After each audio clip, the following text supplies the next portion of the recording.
Previously on the fourth culture. Previously on the fourth culture, the party returned to the sleeping horse.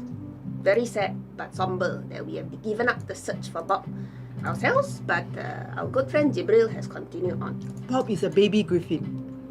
That night, Sonali, the innkeeper, made her rounds, visiting each of the party members in turn.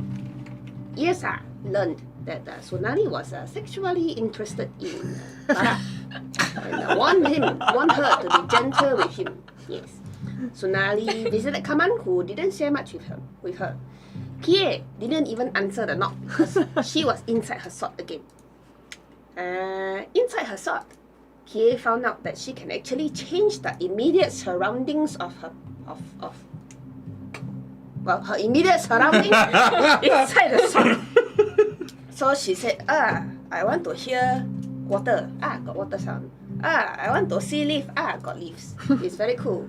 Best meditation spot ever. She's unlocked the cosmetic. Indeed. And then Bara was visited by Sonali, pretended that he was okay and agreed to have breakfast with her. That night, poor Bara slept very badly. He dreamed of Afina and of Bob asking him, "Why did you leave us?" And of his mum putting him down, saying he's not good enough, and dreaming about losing all the people that he cares about. Akata suddenly appeared in the dream. How? Like Mrs. Doubtfire like that. Stuck around and decided to give him a good night's sleep. But during his dream, Bara overheard Agatha talking to somebody, a man, saying Bara is not ready and that they don't have, but that person said they don't have time, they are losing, and his tool seems to be finally realizing some of his purpose, but it's not enough. Who could this person be? Anyway, next morning, Kaman got more of his cleric powers back. Yay! Kie re-emerged from the sword. Yay! The king had breakfast. Then we asked Sonali, can you tell us more about the libraries in the city? And we learned that she actually used to visit the lost ruins of Najwan in her youth, and that the ruins are lost to sea. But they're not actually lost, they're actually there. It's just underwater already. That's all.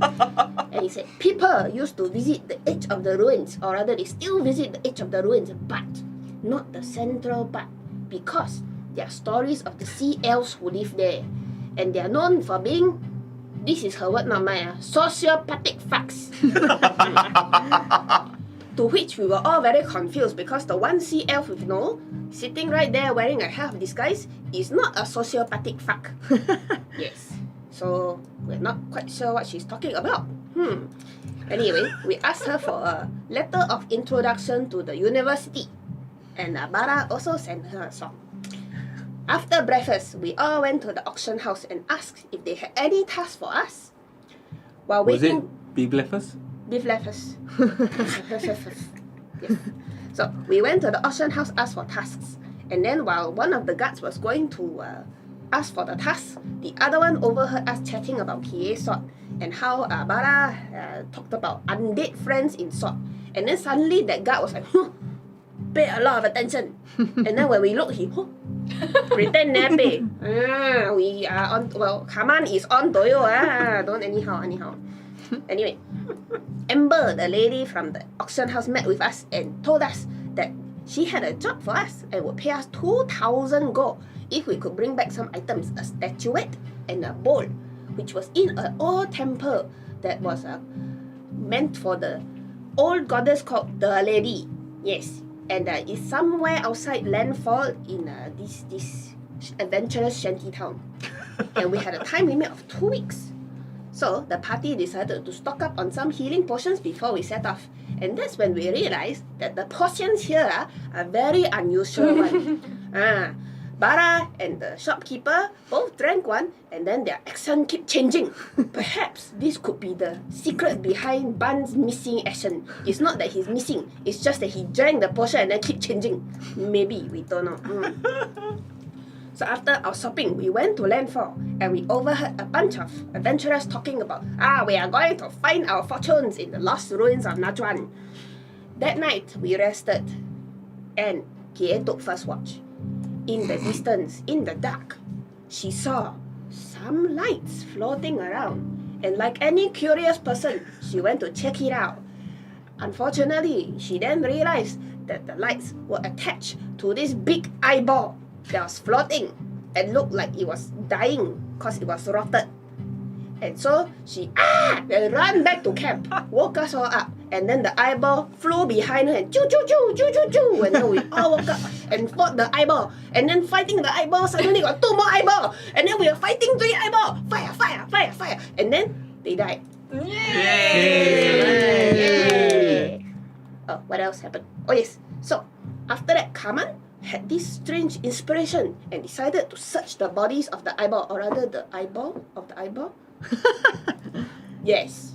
He dug inside and then found there were chunks of intan inside the big eyeball that was in the middle. And then in the small eyeball also got intan, but not so big. So anyway, he took the big intan and then put it to his forehead and then chung, it disappeared. Because he's got 80. So disgusting. But anyway, yeah, we will not question the way of the gods, huh? So we dug the other 2 eyeball and then gave the intan to him. Yes, and she was very happy about it. Unbeknownst to the rest of us, Bara also got asked his auntie Agatha, you want the intan or not?